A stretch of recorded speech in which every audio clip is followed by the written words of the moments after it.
de súbito heróis neste país.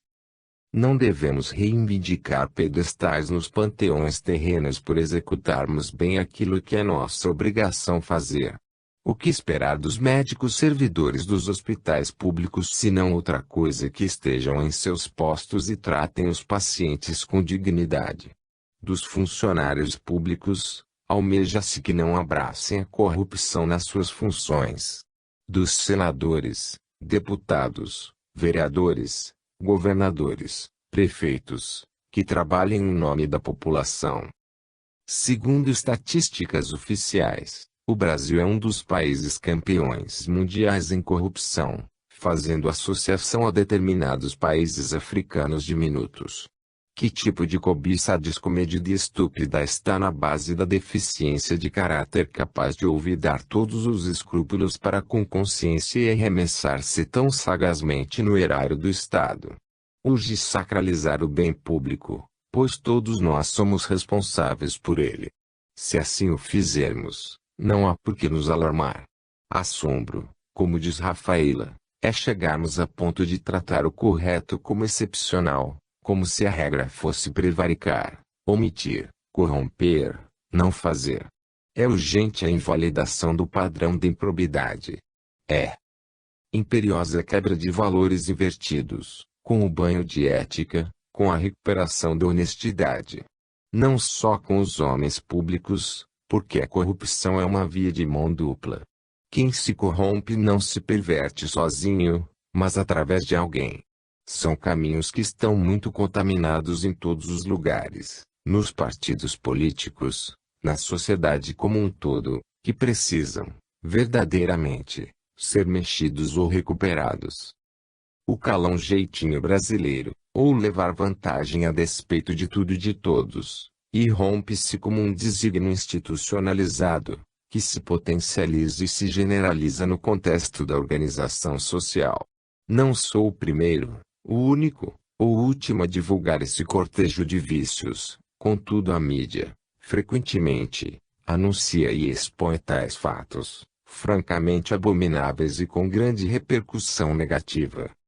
Com os escândalos divulgados pela imprensa, constata-se o entrelaçamento crescente e preocupante da administração pública com as atividades delituosas, mediante um sistêmico processo de pressões, chantagens, tráfico de influência, intimidações e corrupções, com a prática do suborno e da propina, dentre outras tramóias morais insonháveis.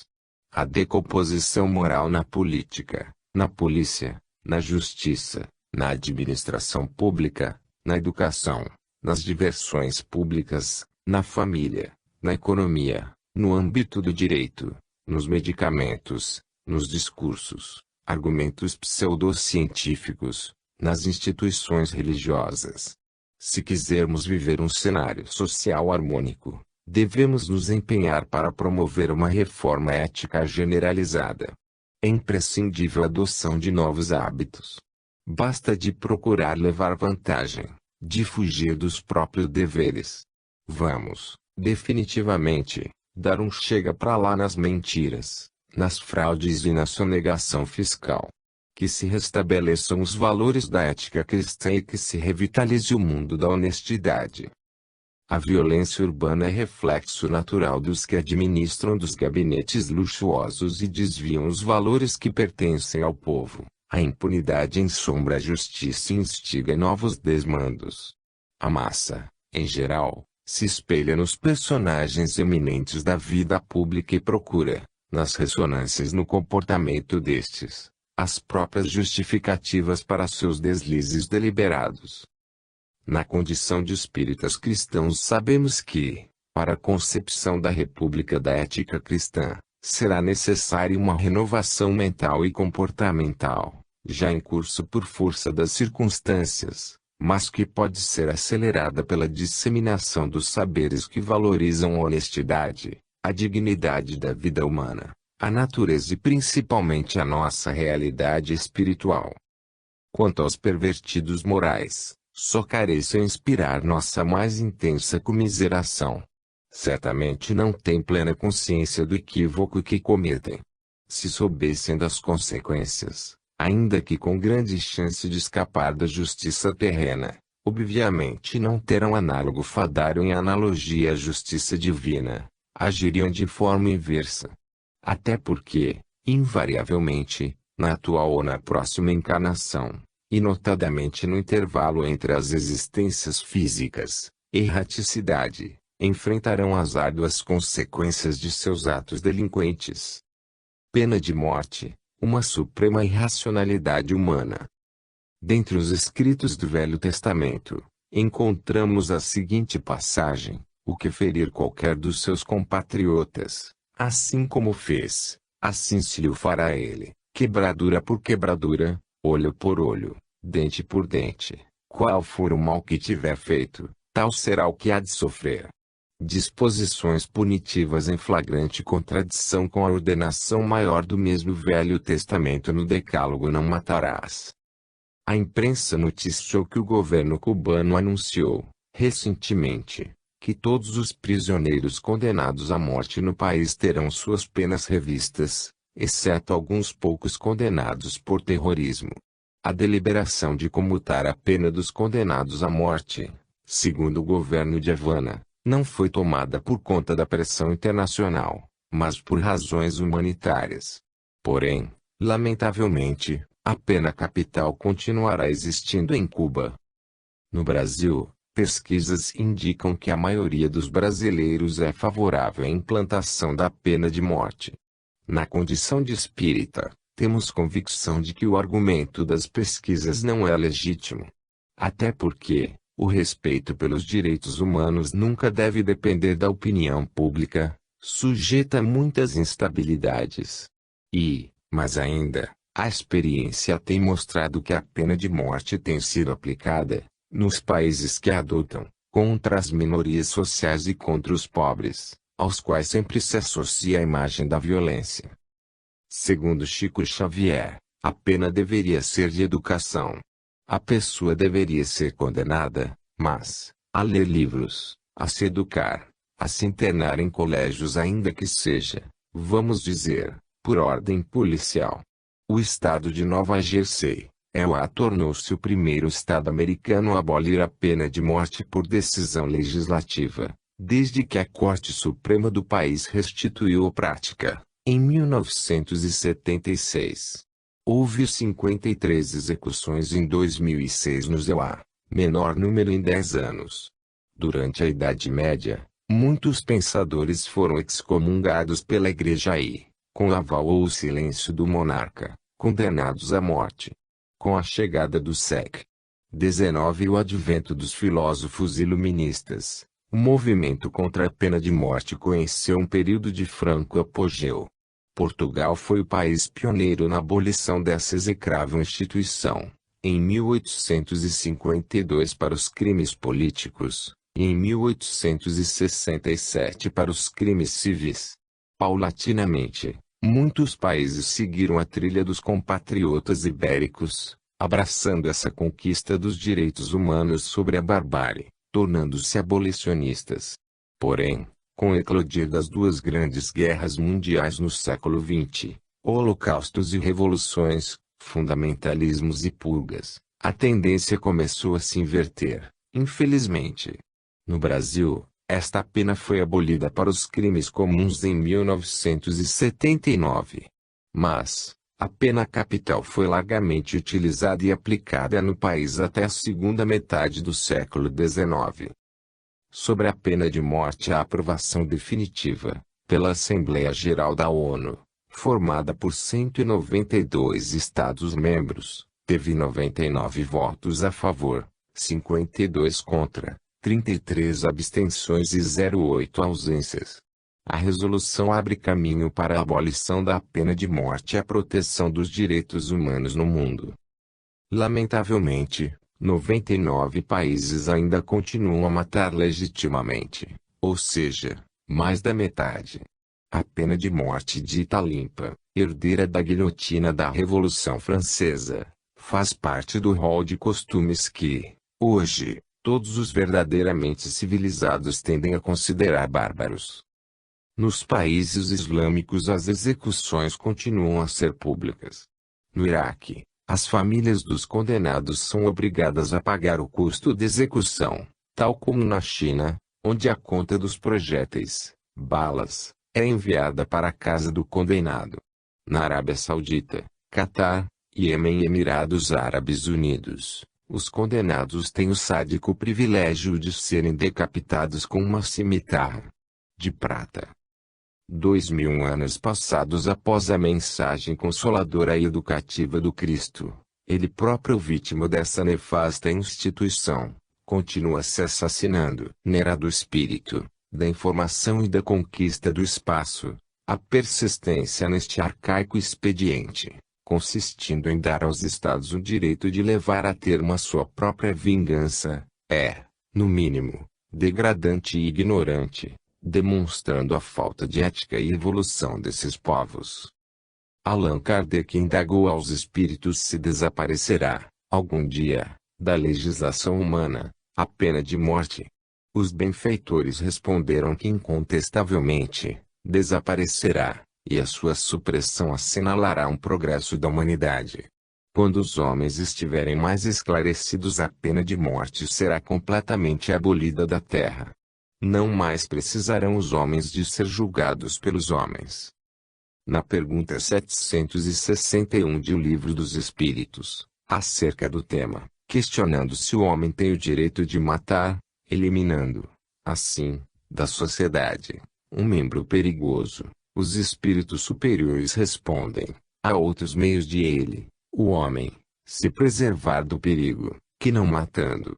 Demais, é preciso abrir e não fechar aos criminosos a porta do arrependimento.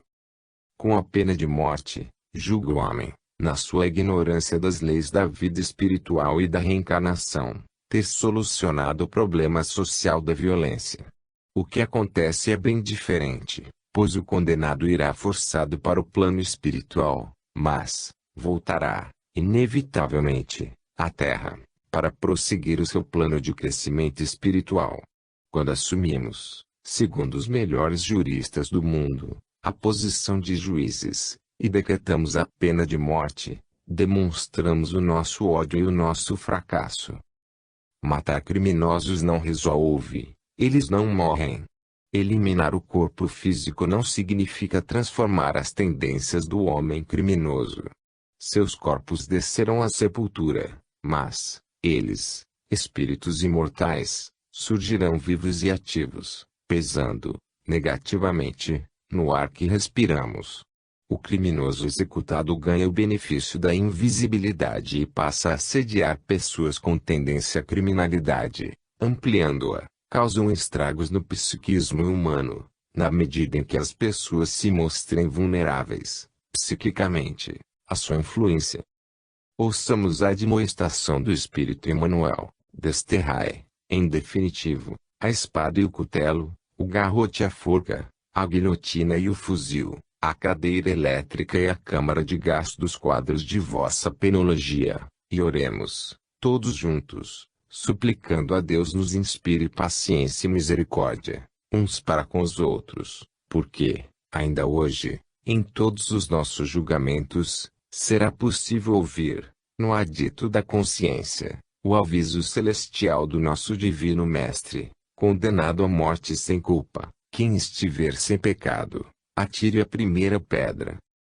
Perante todas essas considerações, é necessário que tomemos, urgentemente, um posicionamento definitivo contra a pena de morte, até porque a violência gera violência.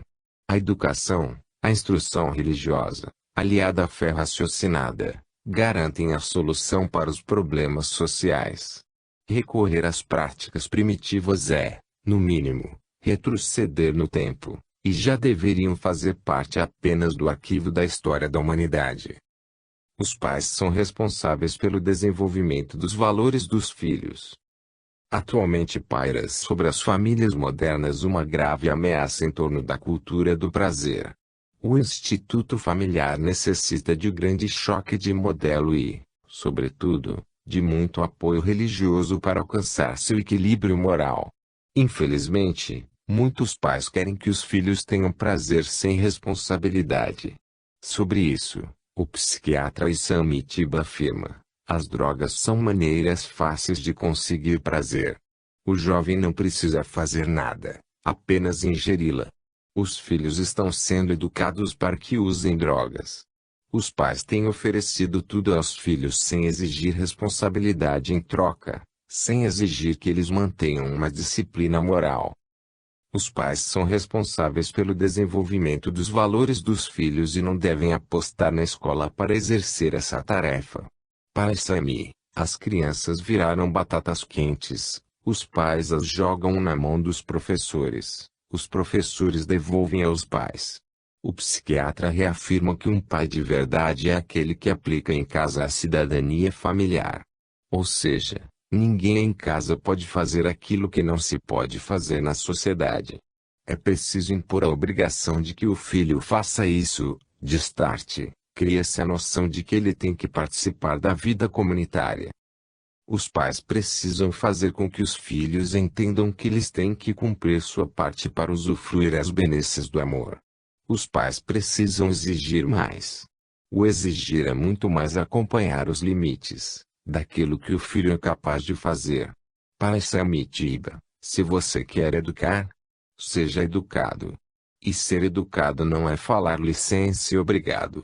Ser educado é ser ético, progressivo, competente e feliz. Os espíritas sabem que a fase infantil, em sua primeira etapa, é a mais importante para a educação, e não podemos relaxar na orientação dos filhos, nas grandes revelações da vida. Sob nenhuma hipótese, essa primeira etapa reencarnatória deve ser enfrentada com insensibilidade. De 0 até 7 anos, aproximadamente, é a fase infantil mais acessível às impressões que recebe dos pais. Razão pela qual não podemos esquecer nosso dever de orientar os filhos quanto aos conteúdos morais.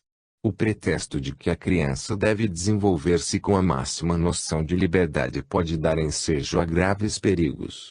Já se disse, no mundo, que o menino livre é a semente do celerado. Se não observarmos essas regras, permitimos acender para o faltoso de ontem a mesma chama dos excessos de todos os matizes, que acarretam o extermínio e o delito. Os pais espiritistas devem compreender essa característica de suas obrigações sagradas, entendendo que o lar não se fez para a contemplação egoística da espécie, mas sim para santuário onde, por vezes, se exige a renúncia e o sacrifício de uma existência inteira. Principalmente a mãe, que segundo Emmanuel, deve ser o expoente divino de toda a compreensão espiritual e de todos os sacrifícios pela paz da família. A mãe terrestre deve compreender, antes de tudo, que seus filhos, primeiramente, são filhos de Deus. Desde a infância, deve prepará-los para o trabalho e para a luta que os esperam. Desde os primeiros anos, deve ensinar a criança a fugir do abismo da liberdade, controlando-lhe as atitudes e concentrando-lhe as posições mentais, pois essa é a ocasião mais propícia à edificação das bases de uma vida. Ensinará a tolerância mais pura, mas não desdenhará a energia quando seja necessária no processo da educação, reconhecida a heterogeneidade das tendências e a diversidade dos temperamentos. A mãe não deve dar razão a qualquer queixa dos filhos, sem exame desapaixonado e meticuloso das questões, levantando-lhes os sentimentos para Deus, sem permitir que estacionem na futilidade ou nos prejuízos morais das situações transitórias do mundo. Na hipótese de fracassar em todas as suas dedicações e renúncias, compete às mães incompreendidas entregar o fruto de seus labores a Deus, prescindindo de qualquer julgamento do mundo, pois que o Pai de misericórdia saberá apreciar os seus sacrifícios e abençoará suas penas, no instituto sagrado da vida familiar. Os filhos rebeldes são filhos de nossas próprias obras, em vidas anteriores, cuja bondade de Deus, agora, concede a possibilidade de se unir a nós pelos laços da consanguinidade, dando-nos a estupenda chance de resgate, reparação e os serviços árduos da educação. Dessa forma, Diante dos filhos insurgentes e indisciplináveis, impenetráveis a todos os processos educativos, os pais, depois de movimentar todos os processos de amor e de energia no trabalho de orientação deles, é justo que esperem a manifestação da providência divina para o esclarecimento dos filhos incorrigíveis, compreendendo que essa manifestação deve chegar através de dores e de provas acerbas, de modo a semear-lhes, com êxito, o campo da compreensão e do sentimento. Os pais, após esgotar todos os recursos a bem dos filhos e depois da prática sincera de todos os processos amorosos e enérgicos pela sua formação espiritual, sem êxito algum, devem entregá-los a Deus, de modo que sejam naturalmente trabalhados pelos processos tristes e violentos da educação do mundo. A dor tem possibilidades desconhecidas para penetrar os espíritos, onde a linfa do amor não conseguiu brotar, não obstante o serviço inestimável do afeto paternal, humano. Eis a razão pela qual, em certas circunstâncias da vida, faz-se mister que os pais estejam revestidos de suprema resignação, reconhecendo no sofrimento que persegue os filhos a manifestação de uma bondade superior, cujo buril oculto, constituído por sofrimentos, remodela e aperfeiçoa com vistas ao futuro espiritual. Não será o rótulo de espírita cristão. A violência, em suas mais variáveis expressões, tem assumido lugar de destaque na sociedade. Jamais houve tanto embate, tanta exclusão social e tanta multiplicidade de ideias. Onde identificar as origens de tanta brutalidade? Com tantos recursos tecnológicos e a sociedade sofre com esta tensão constante onde cada um se sente ameaçado. Um planeta que oferece intensas dicas de que a extinção da espécie humana será possível, se não buscarmos desenvolvimentos autossustentáveis. Inquestionavelmente, o avanço científico tem suscitado, em longo prazo, benefícios aos países industrializados e, ultimamente, para os países em desenvolvimento. As experiências da genética, das clonagens, das células-tronco, da cibernética, das conquistas espaciais, do uso do raio laser, das fibras ópticas, dos supercondutores, dos microchips, da nanotecnologia são fascinantes. Jamais houve tanta possibilidade de conquista do bem-estar, da moradia, da educação e de alimento para todos.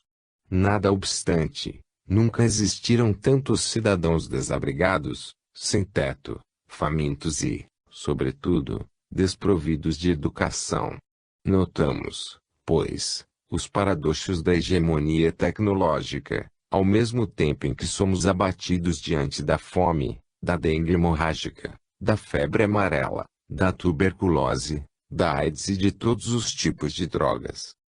As condições psicológicas de grandes contingentes encarnados, alimentadores do quimérico ideal do estar bem financeiramente, ganhar robustos salários e trabalhar para enriquecer, permanecem no caleidoscópio íntimo daqueles que ignoram os valores espirituais. Observamos a inversão de quase todas as conquistas morais. A ansiedade descomedida, encapsulada no egocentrismo, tem acirrado a falência moral de muitos indivíduos desprevenidos. As anomalias morais nas expressões de desordem e de brutalidade são nítidos indicativos de declínio moral dessa massa humana. O homem contemporâneo articula meios para a conquista da paz produzindo armas de fogo, almeja resolver as aberrações sociais patrocinando a construção de penitenciárias e prostíbulos. Introniza a pujança da razão sem recorrer ao suporte da fé em Deus, motivos esses suficientes para que se aniquile ante o duelo entre o ser e o ter. A coeva situação de violência, maldade, injustiça e opressão dos poderosos sobre os fracos, tanto em nível individual, como em instituições e países, certamente terá que ceder lugar a uma nova era de paz, harmonia, fraternidade e solidariedade. Apesar das controvérsias, e longe de um otimismo surreal, reconhecemos existir encarnados que com simples atos fazem a diferença na sociedade. Em tais pessoas identificamos a tendência altruística que já paira sobre alguns agrupamentos sociais. É o ser humano em processo de aperfeiçoamento. Os espíritos afirmam que os tempos são chegados, e a regeneração é um fato. Em que pese existir delinquência, guerra, fome, miséria, descrença na terra, não ignoramos que há um número cada vez maior de pessoas que sofrem pelos outros, que pranteiam o choro do semelhante e que se empenham firmemente em realizar algumas coisas para além de si mesmas.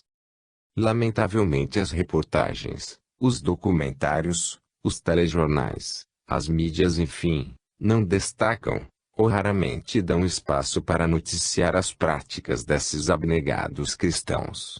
Apesar de seu anonimato, essas pessoas existem, estão entre nós e já são numerosas, graças a Deus. Quem tem sensibilidade para identificá-las perceberá que não são santarrões ou apóstolos dissimulados, não ostentam necessariamente rótulos religiosos. Pelo contrário, são pessoas comuns. Todavia já se destacam na qualidade das ações, dos ideais, dos sentimentos em bases de fraternidade e solidariedade. O Evangelho explica que são esses os sentimentos estruturais dos mundos em regeneração. Por oportuno, vale lembrar, mormente aos espíritas, que não adianta frequentar um centro espírita, cumprir rigorosamente os compromissos estatutários da instituição, fazer palestras arrebatadoras etc., etc., etc., para ser um bom cidadão. Os benfeitores do além advertem que o verdadeiro espírita, aquele que contribui com efetiva transformação social, é aquele que pratica a lei da justiça, do amor e da caridade na sua maior pureza. Nesse sentido, estejamos cônscios de que não será o rótulo de espírita cristão que terá algum valor nesse desígnio, mas o bem praticado desinteressadamente em favor de alguém. Hoje, em que todas as conquistas do progresso se submerjam nas intransigências, o Evangelho segundo o Espiritismo é a poderosa resposta para as questões sociais, por significar a mensagem de Jesus rediviva que as religiões textualistas tentam sepultar nos interesses mercantis e no concerto leviano de seus partidários. Recompondo os ensinos de Jesus para o homem e elucidando que os valores verdadeiros da criatura são os que resultam da consciência e do coração. O Espiritismo reafirma a verdade de que a cada homem será dado de acordo com os seus merecimentos, no empenho pessoal, dentro da aplicação da lei do trabalho e do bem, razão pela qual representa o melhor antídoto dos venenos sociais atualmente espalhados no mundo pelas filosofias políticas do contrassenso e da cobiça colossal, restaurando a verdade e a concórdia para os corações, conforme doutrinam os espíritos da codificação. Fim.